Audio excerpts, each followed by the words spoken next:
इस तरह से चिकन पकोड़ा बनाएंगे तो सब मांग मांग के खाएंगे और मिनटों में साफ़ हो जाएगा। बहुत ही अच्छी ज़बरदस्त बेहतरीन रेसिपी आपके साथ शेयर कर रहे हैं, तो आप हमारे साथ रहिएगा और इस तरह से बनाइएगा। अस्सलाम वालेकुम व्यूअर्स, कैसे हैं आप लोग? ठीक ठाक हैं, मुझे उम्मीद है। खुश रहें, आबाद रहें, आमीन। तो मैं आज अपने किचन में बहुत ही अच्छा चिकन पकोड़ा की रेसिपी लेकर आई हूँ, जिसके लिए मैंने बहुत छोटे छोटे जो है पीसेस को इस तरह से कट कर लिया है। कुछ लंबाई में लिए हैं और कुछ मैंने क्यूब्स की शक्ल में लिए हैं। तो इस तरह से आप बोन वाला भी ले सकते हैं, लेकिन मैंने बोनलेस लिया है।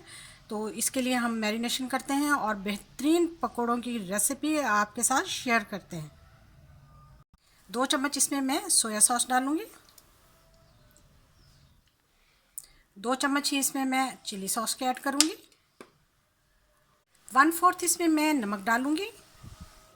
आधा खाने का चम्मच ज़ीरा और आधा खाने का चम्मच ज़ीरा पाउडर। 1 खाने का चम्मच कुटी हुई लाल मिर्चें। 1 खाने का चम्मच जो है अदरक और लहसुन का पाउडर। 1 खाने का चम्मच चाट मसाला।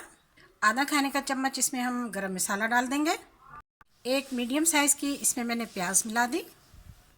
2 से 3 अदद कटी हुई सब्ज़ मिर्चें और हमने इसमें डाला है पुदीना और अदरक को बारीक काट कर, पुदीना और धनिया को बारीक काट कर। और 2 चम्मच के बराबर इसमें मैंने सूखी मेथी मिला दी है। साबुत धनिया 1 चम्मच खाने का भरकर। 1 चम्मच के बराबर अनारदाना। अब इन तमाम चीज़ों को बहुत ही अच्छे तरीके से हम मिक्स करेंगे। इसकी बहुत ही अच्छे तरीके से मैंने मैरिनेशन कर ली है। हर चीज़ को इसमें मैंने बहुत ही अच्छे तरीके से मिक्स कर लिया। अब इसमें मैं बेसन मिलाऊंगी। बेसन के 4 चम्मच डालेंगे। ये पकोड़ा मिक्स बेसन है, जिसको मैंने फ्रीज़ करने का तरीका बताया था अपनी एक वीडियो में। तो ये बिल्कुल वैसे ही एज़ इट इज़ बहुत ही ज़बरदस्त तरीके से तैयार है। इसके 4 चम्मच मिला लेंगे हम।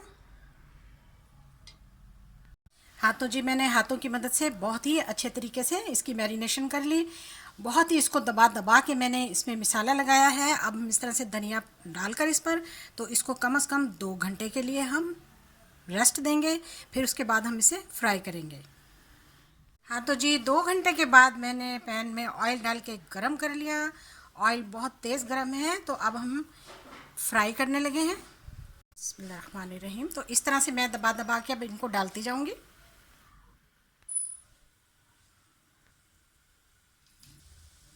तो इस तरह से हमने डाल दिए हैं। हमने इसको ओवरलोड नहीं करना। तो ये कम से कम 8 से 10 मिनट लेंगे, क्योंकि चिकन जो है वो कच्चा है और बहुत ही लो फ्लेम पे हमने इसको पकाना है। एक साइड को 5 मिनट हो चुके हैं। माशाल्लाह से देखिए, बिल्कुल लो फ्लेम पर हम इनको बना रहे हैं, और ताकि अंदर तक जो चिकन है वो बिल्कुल गल जाए और बहुत अच्छा सा, बहुत प्यारा सा इस पर कलर आ जाए। माशाल्लाह से देखिए कितना खूबसूरत कलर आ चुका है इस पर। और अब हम इन्हें पलट कर तो दूसरी साइड से भी 5 मिनट तक इसी तरह से बिल्कुल लो फ्लेम पर इनको इसी तरह से पकाएंगे। 5 मिनट तक हमने यहाँ से भी फ्राई किए। माशाल्लाह से हमारे बहुत ही ज़बरदस्त चिकन पकोड़ा तैयार हो रहे हैं। देखिए इनके कलर, इनके लुक बहुत ही बेहतरीन। तो हम इन्हें अब निकाल लेंगे, और जो बाकी के सारे पकोड़े हैं उनको भी हम इसी तरीके से, हाँ तो जी, बाकी के सारे पकोड़े हम इसी तरीके से निकाल लेंगे फ्राई करके। बाकी के पकोड़े हम इसी तरह से फ्राई कर लेते हैं। और जैसे मैंने पहले बताया कि अच्छी तरह से दबा दबा कर, ताकि प्याज वगैरह और सब्ज़ मिर्चें जो भी इसमें मसाला लगा हुआ है वो सारा अच्छी तरह से कोट हो जाए। वैसे भी आप देखें कि बिल्कुल नीट क्लीन हमारा ऑयल है, बिल्कुल भी इसका जितना भी हमने मैरिनेशन की थी वो नहीं उतरी। चिकन पकोड़ा बनाएं दोस्तों के साथ, फैमिली के साथ, मेहमानों के साथ, लाइफ को एंजॉय करें। बेहतरीन रेसिपी, बहुत ही मज़ेदार, ज़बरदस्त और बहुत ही जूसी और बहुत ही टेंडराइज। देखिए माशाल्लाह से चिकन को देखिए कितने अच्छे तरीके से ये गल चुका है।